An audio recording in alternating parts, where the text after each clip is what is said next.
ஸ்ரீ சங்கரா TV நேயர்களுக்கு வணக்கம். சுபதினம் நிகழ்ச்சியில் அனைவரையும் சந்திக்கிறதுல மிகவும் மகிழ்ச்சி. இன்னைக்கு ஜனவரி மாதம் 29ஆம் தேதி வியாழக்கிழமை. இந்த நாளுக்கான 12 ராசிக்கும் பலன் மற்றும் பரிகாரத்தை பார்க்கலாம். அதை தொடர்ந்து நமக்கு ஒரு கேள்வியும் உண்டு. இன்னைக்கு சந்திரன் குருவோட சேர்ந்து குரு சந்திர யோகத்துடன் இருக்கிறார். இன்றைய நாள் ஏகாதசி திதியும் கூட. மேஷராசி அன்பர்களுக்கு 3ஆம் இடத்தில் குரு சந்திர யோகத்துடன் அமைந்திருக்கக்கூடிய இன்றைய நாள் உங்களுக்கு பலவிதமான கனவுகள் நிறைவேறும். அஸ்வினி பரணி நட்சத்திரக்கார பெண்களுக்கு பிறந்த வீட்டால் நன்மைகள் ஏற்படும். குடும்பத்திலேயும் சரி அலுவலகத்திலேயும் சரி இன்றைக்கு நீங்கள் எடுக்கக்கூடிய முயற்சிகளுக்கு வெற்றிகள் உண்டு. பல நாட்களாக நீங்கள் எடுத்துக்கொண்ட விஷயங்களில் இருக்கக்கூடிய போராட்டங்களும் இன்றைய நாளில் உங்களினுடைய மன திருப்தியும் சந்தோஷமும் ஏற்படும். ரிஷபராசி நேயர்கள் இன்று தன லாபங்கள் நிறைந்த நாளாக இருக்கும். பங்கு சந்தையின் முதலீடுகள் லாபத்தை தரும். இன்று கருட பகவானை வணங்குவது மிகவும் சிறப்பு. கருடனுக்கு தீபமேற்றி ஏகாதசி திதியில் வணங்க அவரினுடைய பரிபூரண ஆசீர்வாதங்கள் உங்களுக்கு கிடைக்கும். இன்று ரிஷபராசி நேயர்களுக்கு மனதில் திருப்தியும் சந்தோஷமும் உண்டு. மிதுன ராசி நேயர்கள் சந்திரன் உங்கள் ராசியில் சஞ்சாரம். இந்த ஏகாதசி திதியில் உங்களுக்கு எடுத்துக்கொண்ட முயற்சிகள் அனைத்தும் வெற்றி அடையும். குடும்பத்தில் இருக்கக்கூடிய ஒரு சில குழப்பங்கள் இன்று தீரும். மருத்துவ செலவுகள் குறையக்கூடிய நாளாக இந்த நாள் அமைகிறது. கடகராசி அன்பர்கள் ராசிநாதன் சந்திரன் 12ஆம் இடத்தில் சஞ்சாரம். குடும்பத்தில் இருக்கக்கூடிய பெரியவர்களின் ஆசீர்வாதங்கள் இன்றைய நாளில் கிடைக்கும். திருமண விஷயத்திலேயும் இன்றைய நாள் நீங்கள் எடுக்கக்கூடிய முடிவுகள் சிறப்பானதாக இருக்கும். காதல் வாழ்க்கை திருப்திகரமாக அமையும். குடும்பத்திலேயும் உங்களினுடைய காதல் வாழ்க்கையை அங்கீகரித்து மற்றும் இன்று உங்களுக்கு குடும்பத்தில் நீங்கள் எடுக்கக்கூடிய முயற்சிகளுக்கு வெற்றிகளும் கிடைக்கும். சிம்மராசி அன்பர்களுக்கு அலைச்சல்கள் அதிகமாக இருக்கும். பெரியவர்களின் ஆசீர்வாதங்களை பெறக்கூடிய நாளாக இந்த நாள் அமைகிறது. சிம்மராசி அன்பர்களுக்கு நீண்ட நாளாக இருந்து வந்த மருத்துவ செலவுகள் குறையும். ஆரோக்கியம் மற்றும் ஆயுள் இவை இரண்டிலேயுமே இன்றைய நாளில் நீங்கள் செய்யக்கூடிய பரிகாரங்கள் மற்றும் உங்களினுடைய குலதெய்வ ஆசீர்வாதமும் இன்றைய நாளில் பரிபூரணமாக உண்டு. கன்னிராசி நேயர்களுக்கு 7ஆம் இடத்தில் இருக்கக்கூடிய சனி பகவான் அவ்வப்போது சின்ன சின்ன பிரச்சனைகளை கொடுக்கலாம்.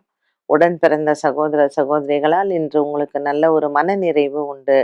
வியாபாரம் சம்பந்தப்பட்ட விஷயங்களில் நீங்கள் முயற்சி செய்த கடனுதவி இன்று கிடைக்கும். வங்கி சம்பந்தப்பட்ட பிரச்சனைகளும் இன்றைய நாளில் உங்களுக்கு பல மாற்றத்தை கொடுக்கலாம்.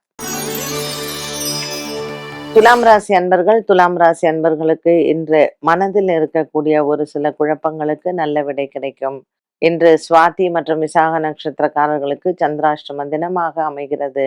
பாக்கியத்தில் இருக்கக்கூடிய குருவும் சந்திரனும் துலாம் ராசி நேயர்களுக்கு இன்றைய நாளில் நல்ல ஒரு மன திருப்தியை கொடுப்பார். இன்று விசாக நட்சத்திரக்காரர்கள் பச்சரிசி தானம் செய்வது நல்லது. விருச்சிக ராசி அன்பர்கள் இன்று விசாக நட்சத்திரக்காரர்களுக்கு சந்திராஷ்டம தினமாக அமைகிறது. விருச்சிக ராசி அன்பர்கள் இன்று கணவன் மனைவி இடையே வாக்குவாதங்கள் வந்து போகும். இன்று ஒரு சிலருக்கு தேவையில்லாத சண்டைகளும் தேவையில்லாத குடும்ப குழப்பங்களும் நண்பர்கள் மூலமாக வரும். இன்று ஏகாதசி திதியில் பெருமாள் ஆலய வழிபாடு உங்களுக்கு நல்லது. தனுசு ராசி அன்பர்களுக்கு இன்று குரு சந்திர யோகத்துடன் அமைந்திருக்கிறது. தனுசு ராசி அன்பர்களுக்கு மனதில் சின்ன சின்ன குழப்பங்கள் வந்து பின்னர் மறையும். பல நாட்களாக உங்களினுடைய பொருளாதார நிலைமையில் இருந்து வந்த தொய்வு இன்றைய நாளில் அது மாறும். புதிய கடன் முயற்சிகள் புதிய வியாபார முயற்சிகளுக்கு இன்று நல்ல ஒரு முன்னேற்றமான நாளாக அமைகிறது. இன்றைய நாளில் தனுசு ராசி அன்பர்கள் விநாயகர் ஆலய வழிபாடும் மற்றும் விஷ்ணு ஆலய வழிபாடும் செய்ய ஏகாதசி திதியில் உங்கள் எண்ணங்கள் நிறைவேறும்.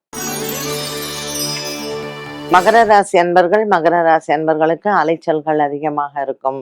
இன்று உங்களினுடைய மனக்குறைகள் தீரக்கூடிய நாளாக அமைகிறது.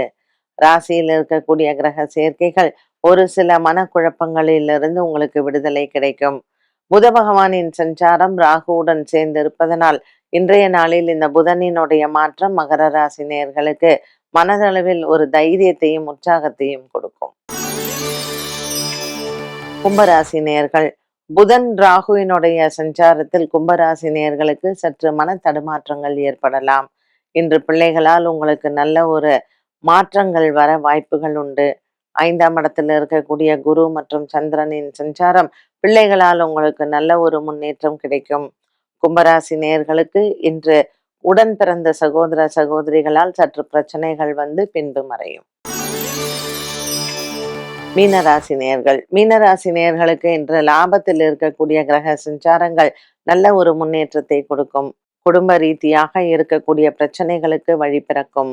மீனராசி நேயர்களுக்கு 12ஆம் இடத்தில் இருக்கக்கூடிய புதன் மற்றும் ராகுவினால் வியாபாரம் சம்பந்தப்பட்ட விஷயங்களில் இன்று எச்சரிக்கையுடன் இருக்கலாம். புதிய நண்பர்களினுடைய நட்பு மற்றும் புதிய நண்பர்களால் உங்களுக்கு வரக்கூடிய பண வரவையும் நீங்கள் சற்று எச்சரிக்கையுடனே இருந்தால் இன்றைக்கு வரக்கூடிய மனக்குழப்பங்களிலிருந்து விடுதலை கிடைக்கும். 12 ராசிகளுக்கும் உண்டான பலன் மற்றும் பரிகாரத்தை பார்த்தோம். இந்த நாளுக்கான கேள்வியை பார்க்கலாம். ஜாதகம் பார்த்து பலன் சொல்லும் முறையை பற்றி கூறவும். ஜாதகம் பார்த்து பலன் சொல்லக்கூடிய முறை. இதுல வந்து ஒவ்வொருத்தருக்குமே ஒரு ஒரு ஸ்டைல் வச்சிருப்பாங்க. ஒரு சிலர் பரிகாரம் சொல்றதுல எக்ஸ்பர்ட்டா இருப்பாங்க. ஒரு சிலர் வந்து நடக்கக்கூடிய விஷயங்களை சொல்றதுல எக்ஸ்பர்டைஸ்டா இருப்பாங்க. ஒரு சிலர் வந்து பாஸ்ட் சொல்றதுல ரொம்ப எக்ஸ்பர்ட்டா இருப்பாங்க. ஸோ ஒரு சிலர் கர்ம பலனை சொல்றதுல எக்ஸ்பர்ட்டா இருப்பாங்க. ஸோ ஒவ்வொருத்தருக்கு ஒவ்வொரு எக்ஸ்பர்டைஸ் இது இருக்கும்.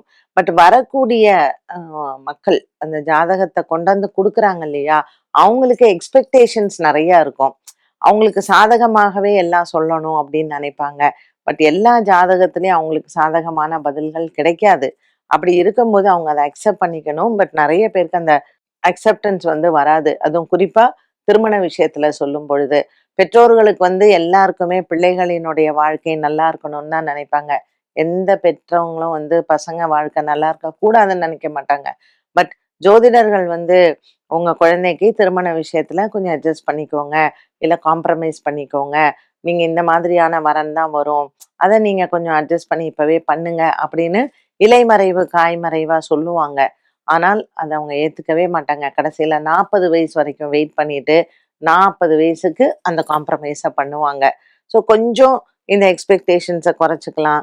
இல்ல வாழ்க்கையில இப்ப நமக்கு சரி இதுதான் விதி அப்படிங்கிறத நம்ம எடுத்துக்கும் பொழுது திருமண விஷயங்கள்ல எல்லாம் அட்ஜஸ்ட்மெண்ட் பண்ண வேண்டியிருக்கும், டாலரன்ஸ் இருக்கணும், பேஷன்ஸ் இருக்கணும். அண்ட் எல்லாமே கிரகங்களை சார்ந்து அப்படிங்கிறதையும் நம்ம எடுத்துக்க கூடாது. ப்ராக்டிக்கலாகவும் சில விஷயங்கள் நம்ம வந்து மாறிக்கத்தான் வேண்டும். ஸோ ஜோதிடரும் சரி, ஜோதிட பார்க்க வரவங்களும் சரி, அவங்களுக்குள்ள ஒரு நல்ல அண்டர்ஸ்டாண்டிங் இல்லை அப்படின்னு சொன்னா சொல்லக்கூடிய விஷயங்களுக்கும் பலிதம் இருக்காது. என்ன நேயர்களே, இன்றைய சுபதினம் நிகழ்ச்சி அனைவருக்குமே பயனுள்ளதாக அமைந்திருக்கும்.